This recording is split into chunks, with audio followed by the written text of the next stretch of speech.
أشهد أن محمدا رسول الله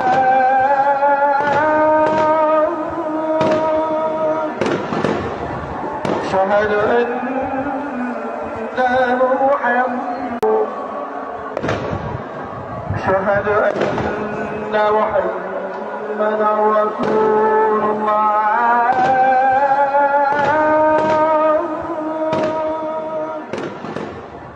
أشهد أن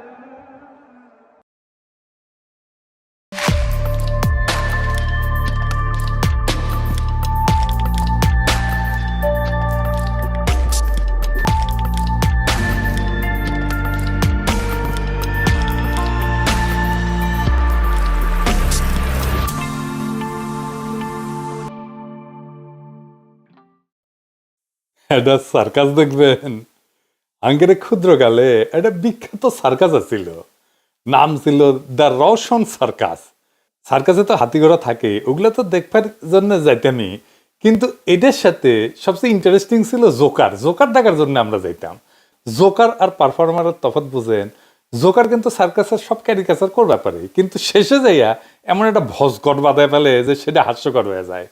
BNP নির্বাচন চায়, সংস্কার তার মতো করে চায়। এটা করতে গিয়ে সে সার্কাসের মতো কাণ্ড করিছে। আমি কইছি না জোকারের মতো আচরণ করিছে, আপনারা বিচার করেন। সিলেটে বিএনপির একটা সভা করেছেন ওনারা, সেটি মির্জা আব্বাস আবার কইছে সরকার নির্বাচন এড়ায় যাওয়ার ষড়যন্ত্র করিচ্ছে। আবার সেই পুরানো কাসন্দি, আবার ঘুরে ফিরে নির্বাচন, ইলেকশন ফেব্রুয়ারিতে হবে, কথাবার্তা তো হয়ে গেছে, 1 মাস হয়েছে। আবার আমাবস্যার পূর্ণিমার বাতের ব্যথা যেভাবে সেগে ওঠে না, উনকে করে উনাদের নির্বাচনের ব্যথা সেগে ওঠে মাঝে মাঝে। ওই একই মিটিং এ মির্জা ফখরুল সাহেব ছিলেন। উনি আবার কইছেন নির্বাচিত সরকারের চেয়ে কোনো সরকার শক্তিশালী হইতে পারে না। জিয়া রহমানের যে সরকার আছিল, জিয়া রহমান যখন ক্ষমতায় না, ওটা কি নির্বাচিত সরকার ছিল? ওটা শক্তিশালী সরকার ছিল না? কি কয় আর কি না কয় তার কোনো ঠিক ঠিকানা নাই। তা আচ্ছা, যাই হোক, কেমন শক্তিশালী সরকার তৈরি করবে বিএনপি, ওটাই তো ক্ষমতা তাসপি, তাই না? সবাই মনে করিচ্ছে। আমি মনে করি কিনা সেটা বড় কথা না, অনেকেই মনে করে আর কি। তো বিএনপি কেমন শক্তিশালী সরকার তৈরি করবি, এটার একটা স্যাম্পল দেখি। হ্যাঁ, আসেন দেখি বিএনপি কেমন শক্তিশালী দল। আসেন, এডিটর সাহেব এনে দেখান। এই চুপ, একদম চুপ প্লিজ। একটা কথা বলে আমি বের হয়ে যাবো এখান থেকে, প্লিজ প্লিজ। সবাই চুপ করে থাকেন, ধন্যবাদ। চুপ করেন প্লিজ। আপনারা বসেন না ভাই, আপনারা বসেন, এভাবে জোরটা উঠতে পারেন না, আপনারা নিজেরা বসে যান।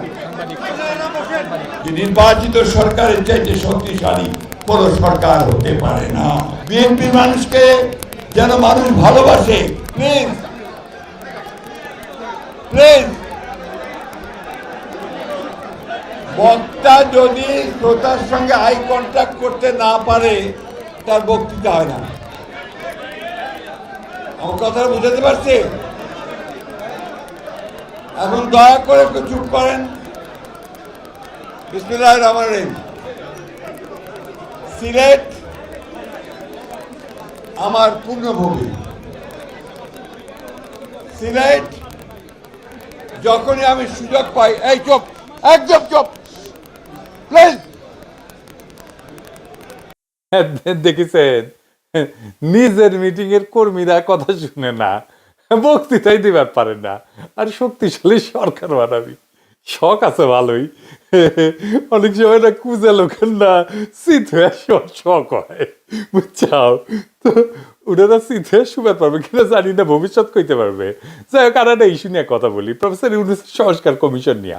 আমি ইচ্ছা করে এগুলো নিয়ে কথা কই নাই, কারণ আগে দেখি তারা কি অশ্বডিম্ব প্রসব করে, তারপর কমু এটা ভাবিছিলাম। তো ডিম্ব তো প্রসব করা শেষ, তো এখন কওয়া যায়, তাই না? প্রফেসর ইউনূসের সরকার তো সংস্কার করার জন্য টাইম চায়। তো প্রফেসর ইউনূস স্যার যাকে দায়িত্ব দিচ্ছেন সংস্কার করার জন্য, তারা কেমন রাষ্ট্র বুঝিছেন না একটু দেখি। স্যাম্পল দেখবো একটা, আজকে এটা দেখবো আর কি, বেশি না, বেশি দিলে হার্টফল করতে পারে। আসেন আল্লাহর নামে শুরু করি। তো প্রফেসর ইউনূস স্যার তো অনেক সংস্কার কমিশন করেছিলেন, আমরা স্যার দেখলাম। আমি প্রথম দিকে অনেকগুলো ভিডিও করেছিলাম এই নিয়ে, যে আসলে সংস্কার কোন লক্ষ্যে পরিচালিত করতে হবে, কোথায় কোথায় কি সংস্কার করা যায়, এগুলো নিয়ে করেছিলাম। তো ওগুলো আবার কেউ দেখে না। তো ওই যে মানে সুশীল হইলে একটু বেশি লেখাপড়া শিখলে না আমার ভিডিও আবার দেখে না, বুঝছাও। তো যাই হোক, ওদের তো দেখে নাই আর কি। অনেক বড় বড় রিপোর্ট দেখলাম জমা দিছে সবাই। তো এ পুরা কষ্ট করলে পানি পড়ে যাবে স্যার, আমি আগে কয়ে দিলাম। হ্যাঁ, কারণ কেন সংস্কার করে আমরা কি হাতি ঘোড়া করবো, কি অর্জন করতে চাই, এই ধারণাটা পরিষ্কার ছিল না কারো কাছে, যাদের দিয়ে করেছেন আর কি সংস্কার কমিশন। তো আমি এভাবে কথা বলতে চাই না, বললেই যে বলবেন যে বলছে, কইবে হ আপনি সব জানতা যাই না বসে আছেন। আমি সব জানি না, সব জানতা খোদাতালা। তো কেউ কখনো নিজেকে সব জানতা বলে দাবি করে না, কিন্তু আমি যে কথাগুলো বলি সেগুলো তো খণ্ডাইতে হবে, তাই না? খণ্ডাইবেন না, আমলেও নেবেন না, তাইলে তো হবে না স্যার। নারী কমিশন কি কাম করিছে সেটা পাবলিক দেখিছে না স্যার? আপনারা দেখেন নাই বলেন নারী কমিশন কি কাম করিছে? তো এই যে কমিশনগুলা, এরা যে কি বুঝে আর কি প্রডিউস করে সেটা তো আপনারা দেখিছেন। তাই আসেন আজকে আলাপ করি নির্বাচন কমিশন, সংস্কার কমিশনের আলাপ নিয়া। হ্যাঁ, ভাইবেন না অন্যরা ছাড় পাবেন। হ্যাঁ, ছাড়বো না কাউরে। হ্যাঁ, আমি যখন ধরি কচ্ছপের মতো কামড় দিয়া ধরি, বুঝাও। বাঙ্গো লিটারা জায়গাটা ভালসুন, এটা বুঝবার পারবেন আজকে। এইগুলো কিছুই বুঝে না, কিন্তু ভাবেই আম্বিয়া বিশাল বড় বড় রিপোর্ট দিছে, বুঝছাও। হ্যাঁ, তো যেন আমরা কই সবাই মিলে যে যা তুই পারু, তুই লারু, তোর নানির নাম জহরা, তাই তোর তো মহড়া। হ্যাঁ, এই যে নির্বাচন কমিশন সংস্কারের সুপারিশ দিছে না। হ্যাঁ, স্যার আপনি কই, আপনি তো নিয়োগ দিছিলেন সবাই রে, কোথাও লিখিছে যে সুপারিশ কেন করিচ্ছে? এই সুপারিশের দরকার হইল কেন? এই সুপারিশ বাস্তবায়িত হইলে কি হাতি ঘোড়া বজরা পানসি হবে, আর না হইলে কি ক্ষতি হবে? কইছে কয় নাই। তো সুপারিশ কেমনে লেখা লাগে সেটাই তো বুঝে না ওরা স্যার।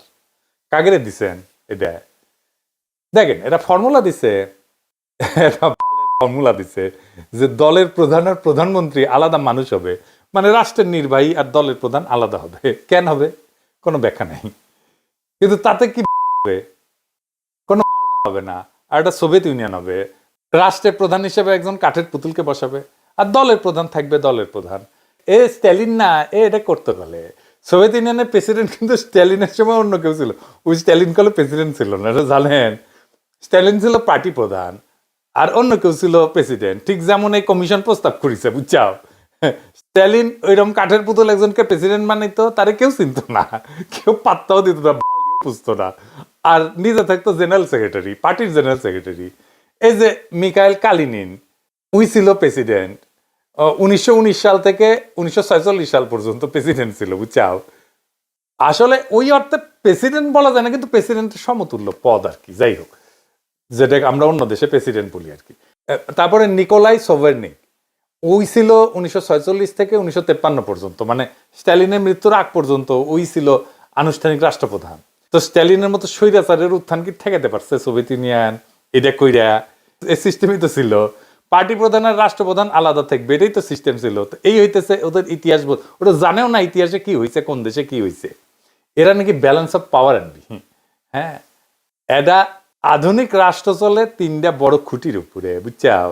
এটা হচ্ছে এক্সিকিউটিভ। এক্সিকিউটিভ মানে হচ্ছে ইংরেজি যেহেতু কইছে তাহলে ঠিকই কইছে না। এক্সিকিউটিভ মানে হচ্ছে যারা দেশ চালায়, মানে সরকার। লেজিসলেটিভ মানে যারা আইন বানায়, মানে সংসদ। আর জুডিশিয়ারি মানে যারা বিচার করে, মানে আদালত। তার মানে সরকার, সংসদ, আদালত, এই তিনটা আলাদা জিনিস। এই তিনজন যদি একে অপরের ভুল ধরতে না পারে, তাহলে তারা চাইলে যা খুশি তাই করতে পারবে। আর এই জন্যই দরকার হয় সেকেন্ড ব্যালেন্স, মানে একে অন্যের উপরে নজরদারি করবে। এটাই হইতেছে সেকেন্ড ব্যালেন্স। তো সমস্যা কোথায়? সমস্যা হচ্ছে বাংলাদেশ সরকার, সংসদ, এই দুইটা একই নির্বাচনে ঠিক হয়ে যায়। হ্যাঁ, বুঝছাও। যে দল নির্বাচনে যেতে সে ধর সরকার চালায়, সংসদেও সে সংখ্যাগরিষ্ঠ হয়। ফলাফল হয় কি?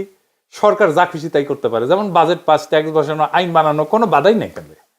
কারণ সংসদও তো তাদের নিজেদের লোক দিয়ে ভর্তি। তো তাইলে এটা কিসের সেকেন্ড ব্যালেন্স হইল?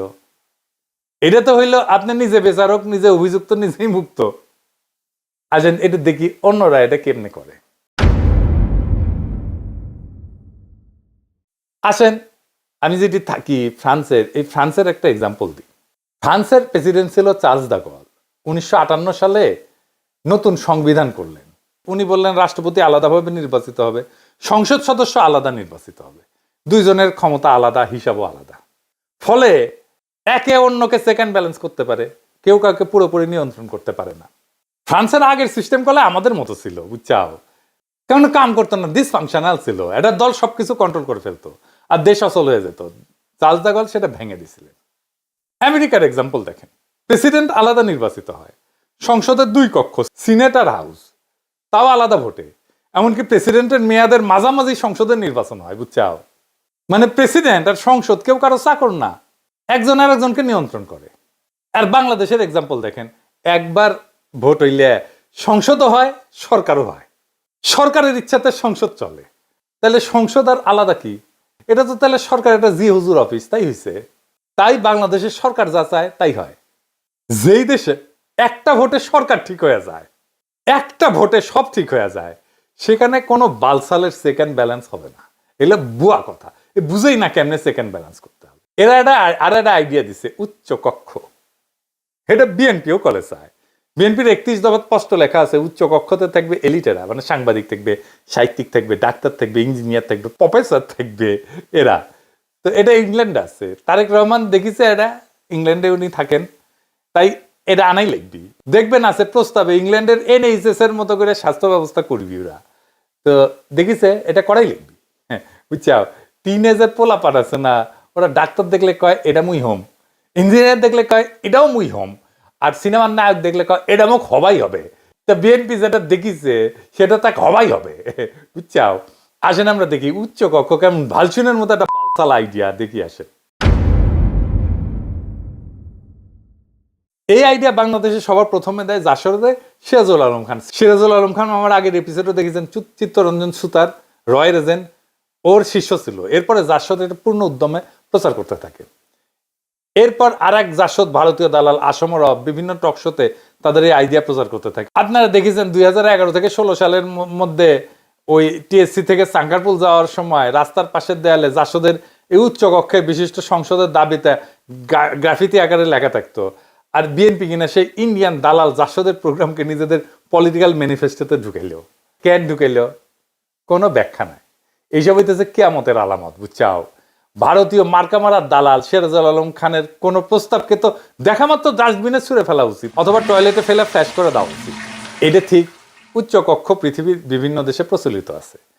আমেরিকায় আছে, গ্রেট ব্রিটেন আছে, রাশিয়ায় আছে, জার্মানিতে আছে, পাকিস্তানে আছে, আর ভারত মাথায় আছে। তো উচ্চ কক্ষ কেন প্রয়োজন এটা একটু বুঝে দেখি। আমার আগের এপিসোডে করলে আমি এটা ব্যাখ্যা করেছিলাম, তারপরে আরেকবার একটু বুঝে দেখি।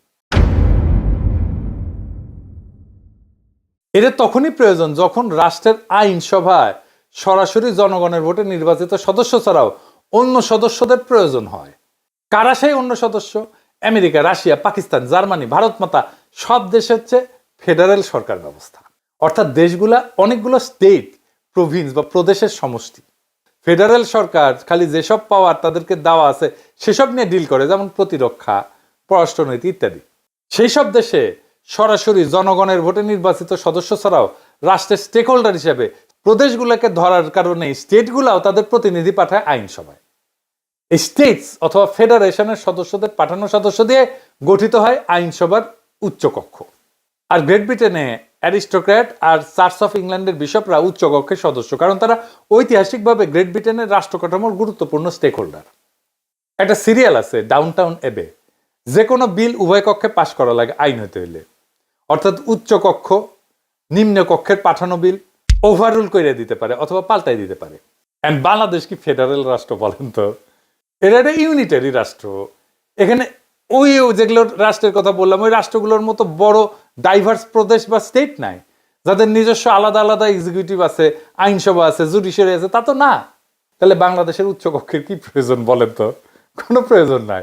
খুদাই খালি খালি জনগণের টাকা এদের পাল্টে এদের খরচা করতে হবে, এদের বেতন দিয়ে পাল্টে হবে না। যেসব দেশ ইউনিটারি রাষ্ট্র ব্যবস্থা, যেমন Sweden, Norway, Denmark, Finland, Israel, তুরস্ক, গ্রিস, শ্রীলঙ্কা, প্রত্যেকটা এক কক্ষ বিশিষ্ট আইনসভা। বাঙ্গুল্যান্ড বিশ্বে ইউনিক হবে যদি আইনসভায় উচ্চকক্ষ বানায় এই ইউনিটারি রাষ্ট্র নিয়ে। খালি জাপানে একটা ইউনিটারি রাষ্ট্রের 2টা কক্ষ আছে, কারণ জাপান একটা কনস্টিটিউশনাল মনার্কি। কিন্তু সেখানে 1869 সালে জাপানের সম্রাট মেইজির নেতৃত্বে সামুরাইদের বিরুদ্ধে মেইজি বিপ্লব হওয়ার পরে জাপানের সম্রাট গ্রেট ব্রিটেনের মতন করে একটা অ্যারিস্টোক্রেসি তৈরি করে যারা উচ্চকক্ষের সদস্য হইতো। এটা তাদের ইতিহাসের সাথে যুক্ত। এই ধারা চলে এসে আজকে জাপানের গ্রেট ব্রিটেনের মতো দুইটা কক্ষ। বাঙ্গুল্যান্ডের তো কনস্টিটিউশনাল মনার্কি না, অ্যারিস্টোক্রেসিও না, তো তাইলে কেন উচ্চকক্ষ? এটার তো ব্যাখ্যা নাই কোনো এদের কাছে। সুইডেন, ডেনমার্ক, নরওয়ে এই সমস্ত দেশ কনস্টিটিউশনাল মনার্কি হওয়া সত্ত্বেও খালি অ্যারিস্টোক্রেটদের দিয়ে কোনো উচ্চকক্ষ বানায় তাদের এম্পাওয়ার করে নাই। তাহলে এখন বাংলাদেশে প্রস্তাবিত উচ্চকক্ষের সদস্য কারা হবে আর তারা কাদের প্রতিনিধিত্ব করবে? জনগণের সরাসরি ভোটে নির্বাচিত সদস্যরা তো জনগণের প্রতিনিধি হিসেবে আইনসভার নিম্ন কক্ষে থাকতেছিনি। আমরা বাংলাদেশের বৃহত্তম রাজনৈতিক দল বিএনপির 31 দফা বিশ্লেষণ করে দেখি, এখানে 6 নম্বর দফায় বলা আছে উচ্চকক্ষ বলতে তারা কি বুঝে আর তাদের সদস্যরা কাদের প্রতিনিধি। আসেন এটা একটু দেখি। বিএনপির 31 দফাতে স্পষ্ট লেখা আছে তারা উচ্চকক্ষে সমাজের এলিট সুশীল শ্রেণীকে বসাবে, প্রফেসরকে বসাবে, শিক্ষাবিদকে বসাবে, বিজ্ঞানীকে বসাবে, সাংবাদিককে বসাবে, সমাজ বিজ্ঞানীকে বসাবে, ইত্যাদি ইত্যাদি ইত্যাদি ইত্যাদি ইত্যাদি। তারা বুঝাতে চাইছে যে আমরা আম জনতা হচ্ছে চাষা ভুষা, মাথায় কিছু নাই, আমরা কিছু বুঝি না।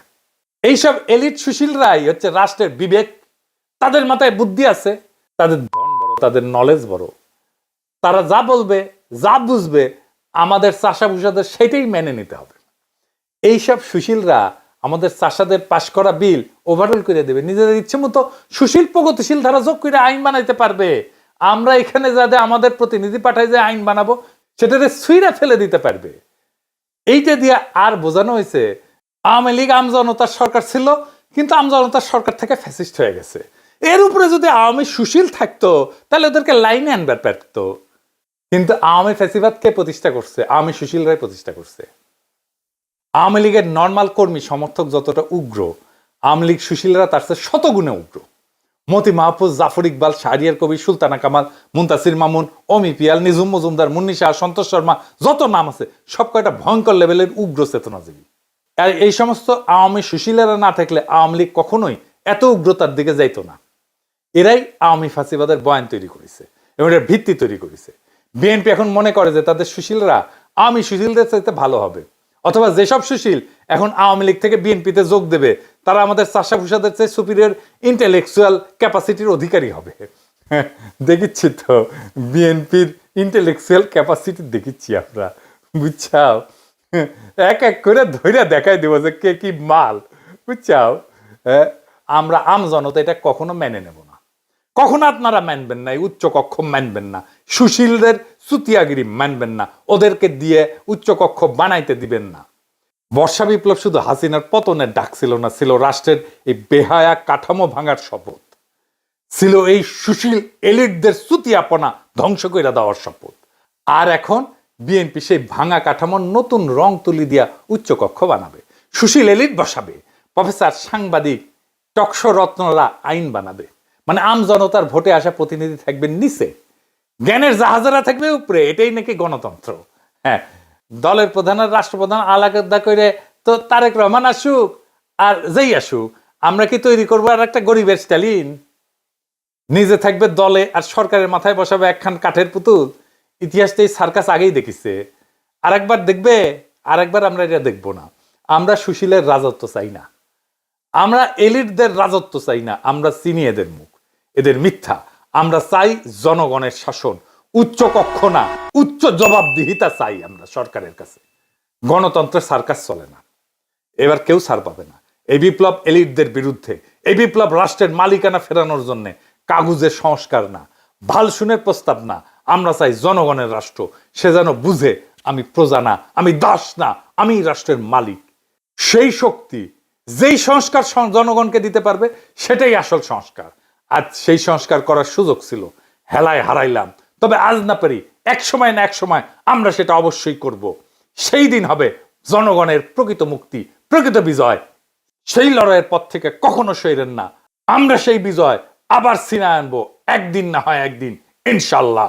ইনকিলাব জিন্দাবাদ।